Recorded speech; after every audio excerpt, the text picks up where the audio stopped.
Teman-teman, di antara kabut ketidakpastian yang menggantung di langit divisi ringan UFC, satu nama masih berdiri dengan bara semangat menyala, Justin Gaethje.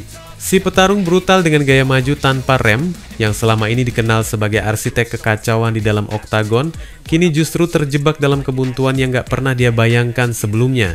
Gaethje gak lagi bicara soal sabuk secara abstrak. Buat dia, itu tujuan yang harusnya sudah dekat.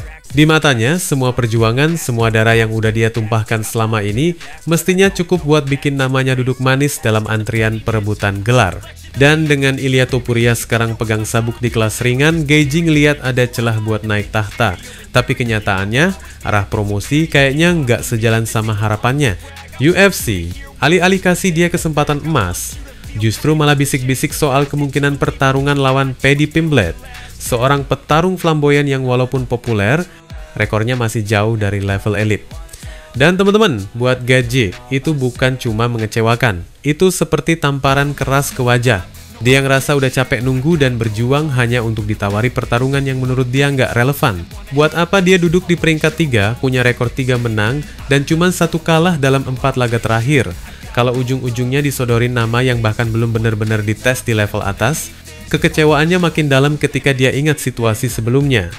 Islam Makhachev sempat buka suara memanggil namanya, lalu malah batal. Terus UFC malah nyodorin nama lain, yang rekor terakhirnya cuma 2 menang dan 2 kalah. Buat Gaethje, ini kayak sinyal bahwa promosi cuma mau manfaatin namanya sampai habis, lalu dibuang begitu aja kalau dia kalah. Itu bikin dia mulai mikir ulang soal apa yang sebenarnya dia lakukan di sini. Dia bahkan nyebut kalau sistem yang selama ini dia percayai, sistem berbasis prestasi, kayak mulai retak. Dulu dia daftar jadi petarung UFC karena yakin semua orang dinilai dari performa, dari kerja keras di dalam oktagon. Tapi sekarang, yang dia lihat justru algoritma popularitas dan politik pertarungan yang lebih berperan. Gaethje juga nggak tinggal diam soal Arman Tsarukyan. Dia ngerti Arman sedang naik daun dan jadi perhatian UFC, tapi dia juga sadar bahwa situasi mereka beda. Arman sempat mundur, dan Gaethje ngerasa kalau itu terjadi padanya, dunia pasti udah langsung ngehujat dan dia mungkin bakal dicoret dari daftar elit. Ada ketimpangan dalam cara promosi melihat petarung, dan Gaethje ngerasa dirinya jadi korban ketidakadilan itu. Makanya, dia udah sampai di titik dimana kalau UFC benar-benar maksa dia buat lawan Pimblett, itu berarti pesan terselubung bahwa mereka udah nggak butuh dia lagi. Dan kalau itu kenyataannya, Gaethje siap mundur atau minimal ambil langkah mundur buat evaluasi ulang semua. No, absolutely. I mean, absolutely not. I mean, if that's the route that they want me to take, then I don't believe that they need me anymore. You know what I mean? Like, I know that sounds, petty or whatever, but I'm number 3. 3-1 in my last 4. The champion was calling to fight me. They vacated. They bring a new guy in and give a guy that's 2-2 to fight. So if their algorithm and their math tells them just to use me until I get beat, then I'm gonna have to really reevaluate what I'm doing here, because no, I think it's I've signed up for a merit-based system. I have lived by that, and if they want to give Arman the fight, which Arman the bed, had the fight. I had the fight, but I took another fight for them. He had the fight and pulled out because of his backer. I mean, those were 2 different scenarios, and so for me to get put in the same position as him and have to fight for my spot, then no, then I'm gonna be upset about that. Teman-teman, ini bukan soal takut lawan siapa. Ini soal prinsip. Gaethje bukan tipe yang pilih-pilih lawan, tapi dia nggak mau nama dan reputasinya dijadikan alat demi kepentingan marketing semata. Dia bukan petarung buat dijadikan bahan eksperimen. Dia petarung sejati yang pengen naik karena prestasi, bukan karena gimmick.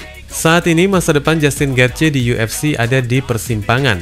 Bisa jadi dia masih dapat kesempatan sekali lagi buat perebutan gelar sebelum pensiun. Itu harapan yang belum padam. Tapi kalau arah promosi tetap begini teman-teman, bukan nggak mungkin kita bakal lihat Gaethje ambil keputusan drastis yang nggak pernah kita bayangkan. Dan kalau itu terjadi, dunia MMA bakal kehilangan salah satu petarung paling jujur, paling brutal, dan paling dihormati dalam sejarah divisi ringan UFC.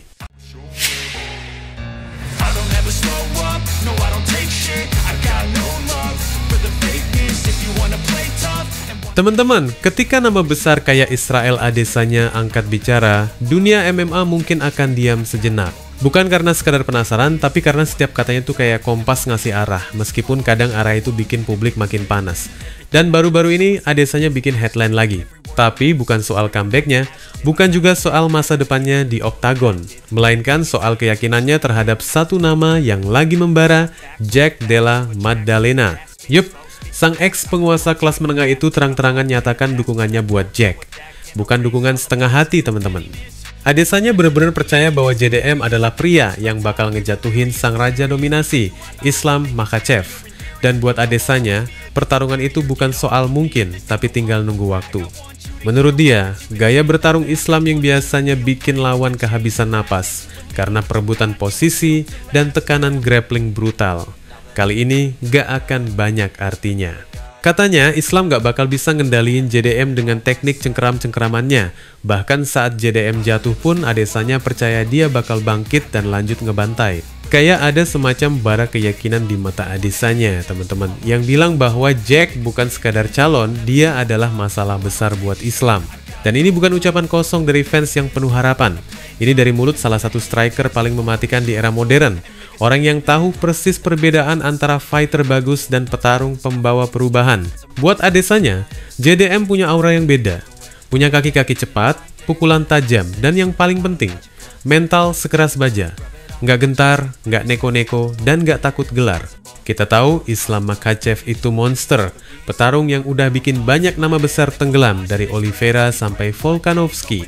Tapi kepercayaan diri Adesanya ini bikin suasana berubah. Kayak ada keraguan kecil mulai tumbuh dalam benak fans. Jangan-jangan bener ya, jangan-jangan Jack emang punya kunci buat ngalahin sang juara bertahan. Dan Adesanya nggak berhenti sampai di situ. Dia bilang dimanapun pertarungan itu nanti digelar, mau di Vegas, Abu Dhabi, atau bahkan di tengah gurun pasir, dia bakal ada di sana bukan sebagai penonton pasif, tapi sebagai saksi langsung kelahiran sejarah baru. Seolah dia pengen bilang ke dunia, ingat wajah gue, karena gue yang pertama kali percaya sebelum dunia ikut yakin. I honestly believe him because I just think he's not going to be able to hand with him on the scrambles, or when he gets back up, he's gonna, like, Della is just so stoic, and he just, like you said, focuses on his own game. And when he does that, I really think he's gonna get him, and I can't wait till that happens. And wherever it is, I'm gonna be there. Teman-teman, ucapan kayak gitu bukan cuma soal dukungan, itu semacam sumpah. Dan di dunia MMA, ketika petarung kaliber Adesanya mulai nitip harapan ke generasi baru, itu berarti udah ada aura perubahan. Jack bukan lagi si pendatang yang merangkak dari undercard, dia sekarang ada di garis depan narasi. Calon penghancur dinasti Dagestan, The Silent Executioner. Tapi, tentu aja, semua ini masih di atas kertas. Pertarungan belum diumumkan, tanggal belum ditetapkan, dan Islam sendiri belum kasih respon soal ocehan Adesanya ini. Tapi teman-teman, satu hal yang pasti, bara sudah menyala. Dan ketika pertarungan ini terjadi, maka sejarah akan menyorot dua nama, Islam Makhachev, si penjaga tahta, dan Jack Della Maddalena, si pria dari bawah yang datang bawa badai. Dan Adesanya, dia bakal duduk di pinggir oktagon dengan senyum penuh keyakinan, menunggu apa yang dia percayai sejak awal.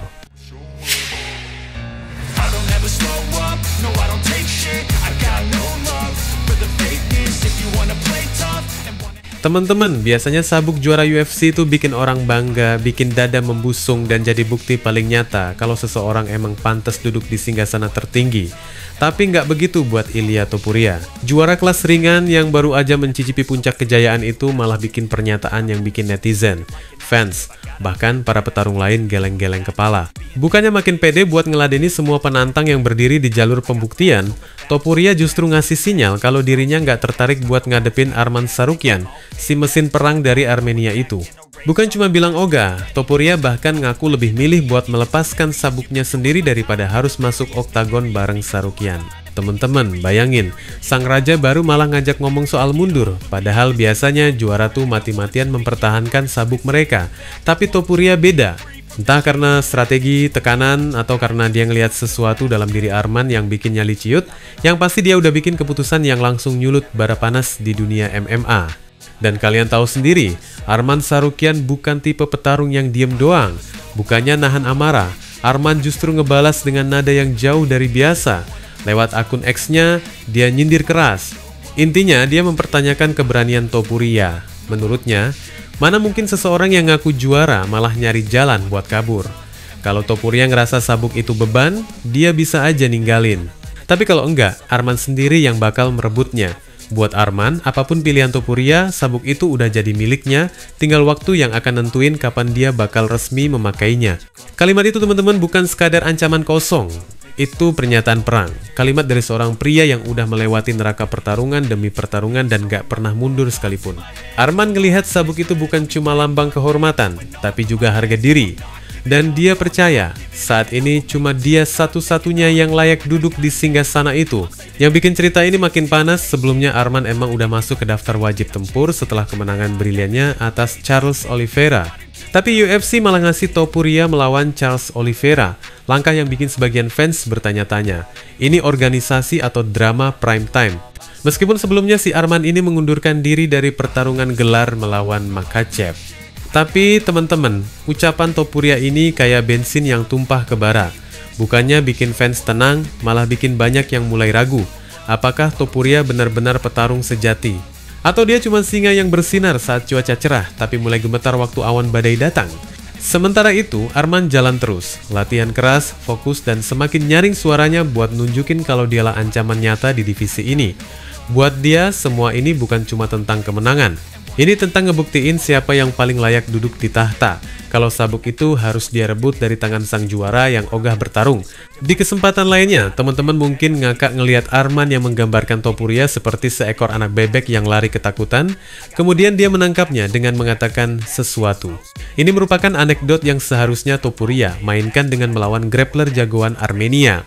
Pertanyaan besarnya sekarang, apakah Topuria berani jawab tantangan itu? Atau dia beneran bakal jalan ke arah yang lebih mudah dan ngelepas sabuk dengan alasan yang dibungkus kata-kata manis? Karena teman-teman, di dunia UFC, sabuk bukan cuma tentang menang, itu tentang membela kehormatan. Dan, kalau seorang juara memilih lari dari pertarungan, maka gelarnya cuma akan jadi cerita kosong tanpa makna. Arman Tsarukyan udah siap, Oktagon udah nunggu, publik pun menginginkan jawabannya. Tinggal Ilia Topuria yang harus nentuin mau berdiri sebagai juara sejati atau cuma jadi catatan kaki dalam sejarah singkat divisi ringan UFC. Wassalamualaikum warahmatullahi wabarakatuh.